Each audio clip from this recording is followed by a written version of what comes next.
Hey everyone, welcome back to the range. My name is Matt, also known as the King of Armor Destruction, the Armor Wizard, Zap Zap. And we have this large piece of body armor tactical wear to review today.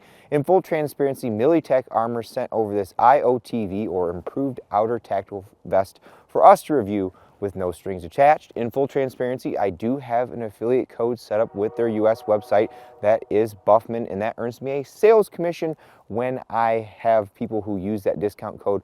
But I'm a little different than other content creators to where I'm not trying to push you guys towards sales. I'm here to offer you information in an educational format so that if in the end you decide to make that purchase and you want to save a little cheddar and kick back some to me for all my work set forth, that's what those codes are for. Now this particular setup is a little different than what we're used to testing. This IOTV is made up of various different level 3A panels that make this entire system weigh right around 13.5 pounds, at least per my scale this morning when I checked it out. In addition to the wraparound NIJ level 3A that goes around your chest and stomach area, we have some shoulder pieces as well as some under shoulder pieces, as well as this fancy little cod piece that protects your pelvic and groin area. There is a bag on the front and rear that you can up armor for some hard armor, but given how tight that space is, you're going to want a thinner plate, possibly an ICW or ESAPI in there that's going to be on the thinner side so it comfortably fits inside that. We also have a neck piece here to protect from any fragments that may come up here. They're offered in various different colors, including our different camo patterns as well as just straight black. Over here on my channel, we do all of our body armor demos completely different than everyone else on YouTube because we're after worst case scenario. Since this is pistol rated armor, we're only shoot at about 10 to 12 feet. We should also shoot at 0 degrees because that represents worst case scenario. We use a giant clay briefcase filled with Romoplastiline, a #1 clay from Chavant that acts as our compressible media to put the body armor up against, and with our level 3A we can kind of get a representation of backface. Now the NIJ heats that clay up to 100 degrees and they keep it at that temperature. It's only around 50 to 55 degrees outside today. We've been heating ours up in my little igloo down there, but the second I take it out of there it's going to cool down, so we're looking at a representation of backface. If I shoot 44 mag at this at the NIJ spec and we get a dimple of 60 to 70 millimeters and the NIJ's eyes, that probably would be failing. We use a chronograph whenever possible. We have a Pro Chronopal Digital DLX as well as a Garmin 0C1 from Bass Pro Shops / Cabela's. They were nice enough to send that out for us to review, and it has been a godsend for having a second data point for when the light screen chronograph doesn't pick up. So a big thank you to them for sending that out, because we need to know the velocity of that bullet. That way you know that I am not downloading or uploading an ammunition and giving you guys any kind of false expectations of performance. We also put a spreadsheet here at the beginning and the end that we kind of foreshadow all the threats that we're going to shoot at it. We mark our velocities and our penetrations, and we do a teardown at the end to see what this stuff is going to look like on the inside. Now I'm not actually going to shoot this particular vest, mainly because it would be very hard to do so. So I have the additional panels that would go inside this that we're going to set up on our clay briefcase to shoot. I do want to remind everyone that I am not an NIJ lab, so if you see a threat stopped or penetrated here, you should always defer to the manufacturer to produce accredited and recent lab results showing stoppages. And on the flip side, if you're the manufacturer and you see me stop Liberty Civil Defense going 2,600 feet per second, you should send that off and have that added as a special threat to your panel. All right, our first panel is strapped in and ready to go. It is our groin protector. Effectively, all of these 3A panels that make up this IOTV are of the same construction. We'll pull one apart in the end to see what kind of material they're using. I do believe they're just using a standard aramid-like Kevlar material. We're going to start off with our level 3A or HG2 threats. That's our 9mm 124 grain. This is L7A1. This gives me a little bit more velocity over the NIJ spec, and that way nobody can cry a foul. We also have our 44 mag. This is 429 Desert Eagle. It's a 240 grain semi-jacketed hollow core. It's a Sierra bullet. Can't find the gold dot, and we'll shoot that out of our Desert Eagle. 1605, 1619 on the Garmin.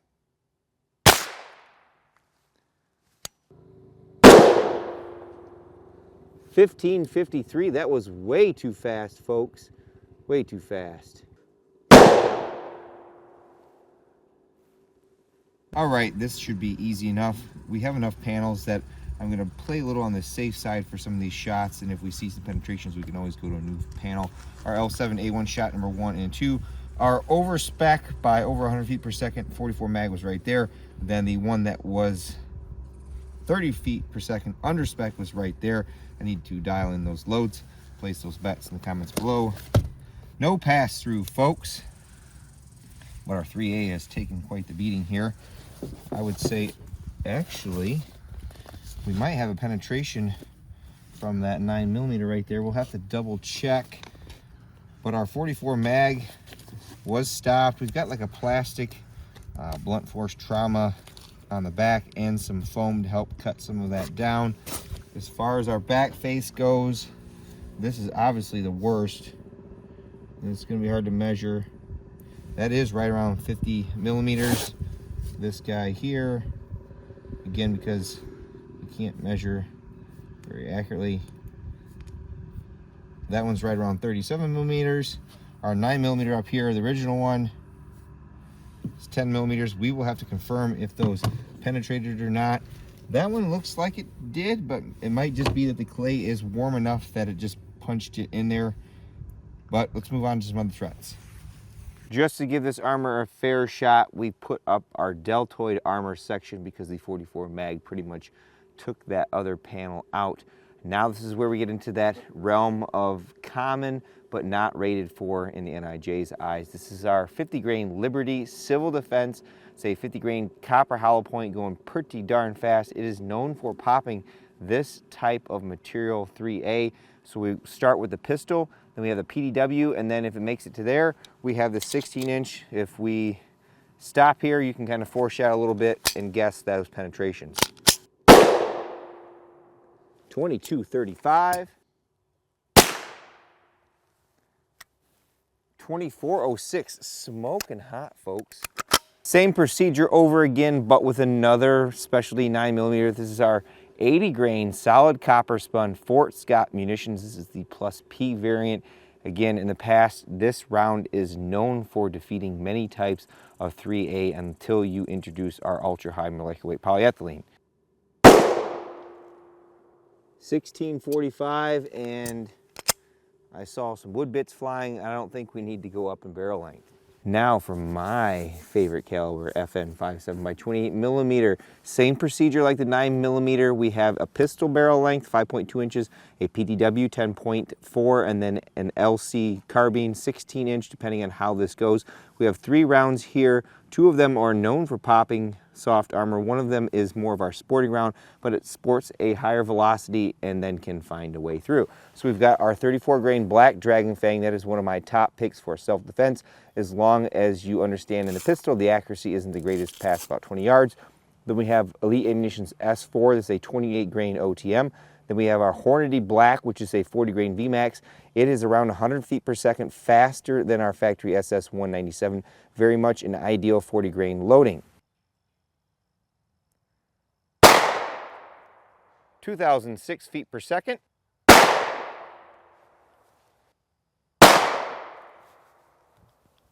Easy enough on this panel. Our Liberty Civil Defense was right there.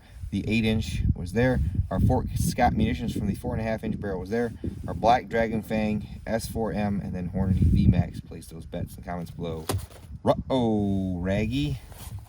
We have penetration from the 8-inch Civil Defense as well as the Fort Scott munitions. Didn't even like blink an eye on that guy. And then our Black Dragon Fang and S4M penetrated, but our VMAX at 1800 feet per second, almost 19, was stopped. So we can pick up the barrel length a little on that. I think we'll call it on this panel again because we have more of these, and I want to give it a little more of an advantage today. Since our specialty 5.7 penetrated, we'll step up to the 10.4 inch and possibly the 16 with our Hornady Black VMAX load. 2143.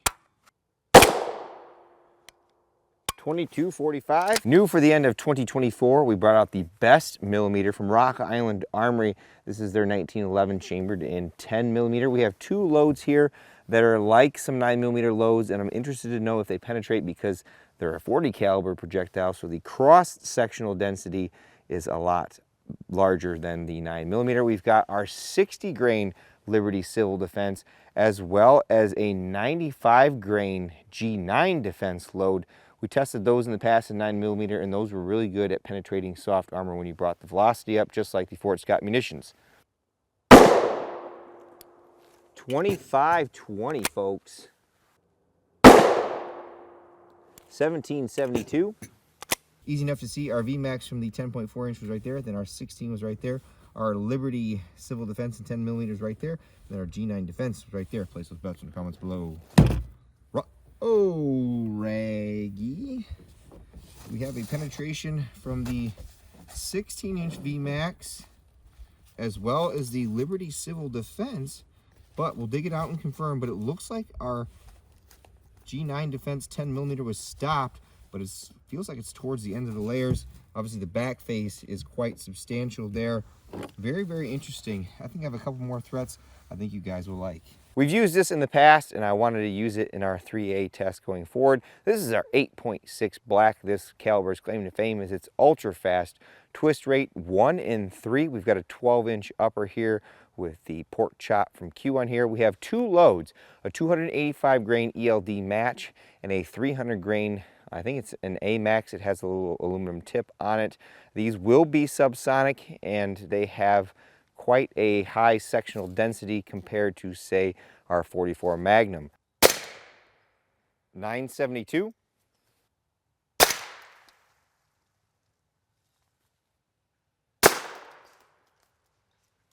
Our final threat is our 12 gauge. We have some 2 3/4 slugs.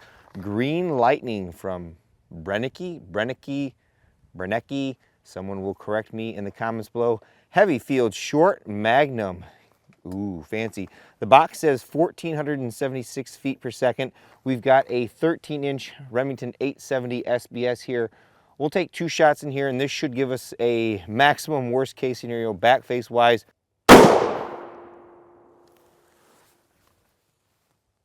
12-15, I think.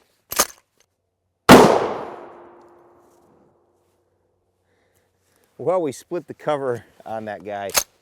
Well, this panel took a beating with those 2 12-gauge slugs, number 1 and 2. 200 feet per second loss, not too shabby out of that 13-inch. Our ELD match was right there, and then our AMAX rounds, number 1 and number 2 right there. I would consider those fair hits. Those are 2 inches apart. Place those butts in the comments below. R.A.N.G.E. We had 2 clean pass-throughs from those 3 8.6 blacks. Those are a very interesting thing. Typically, when I've shot our 300 black subsonics, most of those bullet designs will not penetrate any soft armor. Now, of course, I could load those with armor-piercing 30 cal threats, and they would go through subsonic, but very, very interesting. Back face-wise, the clay has gotten cold because we've been out here for about an hour, but it looks like it's pretty much not made too terrible of a dimple compared to our 44 Magnum. And then the slugs are literally right here in the first layer. They expand out. That's pretty neat looking there. The other one is right there.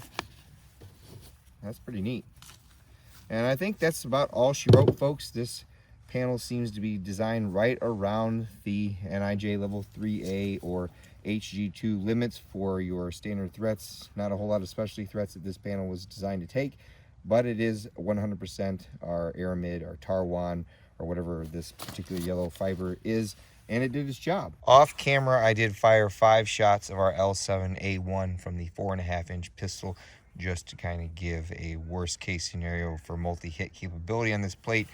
1, 2, 3, 4, 5, and this one didn't penetrate, this one didn't, but those 3 did. Paging Dr. Matt to surgery, paging Dr. Matt to surgery. Now, for a fan favorite, the teardown. That's where you get to look at the guts of our plates and see what kind of materials make them up. Here is our outer cover. This is just like a nylon or something. Very, very easy for me to get into. I can cut it and open pretty easily. Back we have our blunt force trauma or back face deformation reducing foam. Measure that right around 160 thousandths. In my opinion, depending on the material that's in front of it, with this aramid or this yellow type fiber, it tends to allow those fibers to push back more like a softball glove and degrades the foam. I'd rather see less of that and more of the material.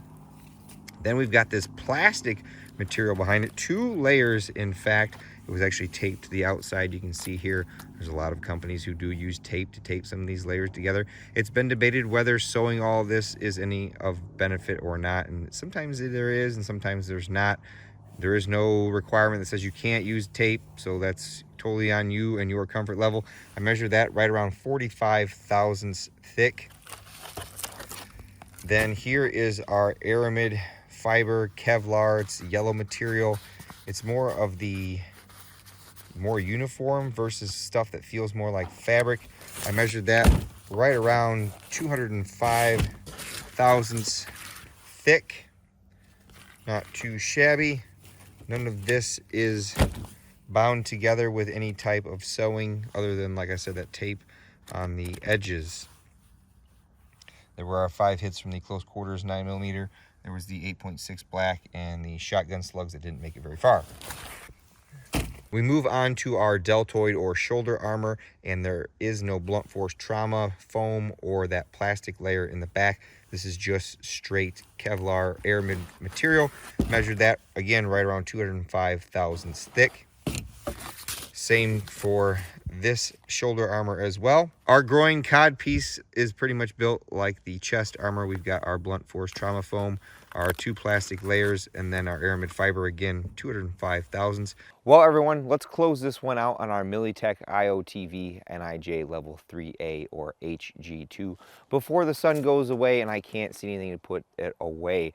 I would say this vest fell right in line with what you would typically expect from our NIJ 06 level 3A or our finally approved NIJ 07 HG2. We're able to stop our 9mm loads as well as our 44 Magnum, but a lot of those specialty loads tend to cause penetrations with this particular material that they're using here. Only in some of our higher end offerings where we're mixing all these different materials together are we creating a best of both worlds type panel that can handle our standard threats as well as our speed and or construction. I do want to ask everyone what your opinion is on the threat matrix that we have been building for our 3A. Sometimes, again, depending on the material type, we can shoot all kinds of cool special threats at it and get multiple shots on a panel. Other times we're pretty much in our 9 and 44 Magnum and that's about it. Let me know if there's other threats that you think would be valid for majority of 3A that we can start incorporating in our videos. I felt our 8.6 black is something that we can continue to mess with depending on the bullet, and the ability for those to penetrate 3A at subsonic velocities is simply amazing.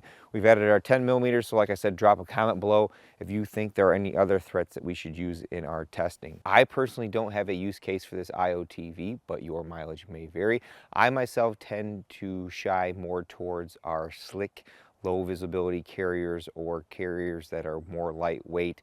I haven't really found what I want to build out on a carrier yet. I've got my med kit and a mag pouch, and that's about it. One of these days I should build one of the various carriers I have out so I can have a nice little setup. The quality and finish of this IOTV seems to be right in line with what Militech offers. They have a wide array of tactical gear, from ballistic helmets to hard plates to plate carriers and other different accessories. Time will tell if you were to purchase one of these and wear it continually, how it would hold up versus some of our, Berry compliant USA made stuff. With all that being said, it's time for me to get the heck out of here. But at the end of all my videos, I take a moment to thank all those who help make these possible, because there's a lot that goes into them. If you've noticed it in any of my newer videos, I have a little counter up here for the value in dollars of armor destroyed in the channel since 2023, and it keeps going up and up. Number one, I'd like to thank my family. Deacon and Amy are out here all the time. They did leaves today and helped clean up some of the paths and stuff. So any time that I can spend with them is greatly appreciated. They even got to do some shooting. Deacon would like to remind everyone to like, subscribe, comment, and share these videos to help that algorithm and engagement, so that if there are other people looking at picking up something like this, they can easily find this information. Number two, my Patreon, Subscribe Star, and YouTube channel memberships. I have a campsite in the description below. It's a landing page.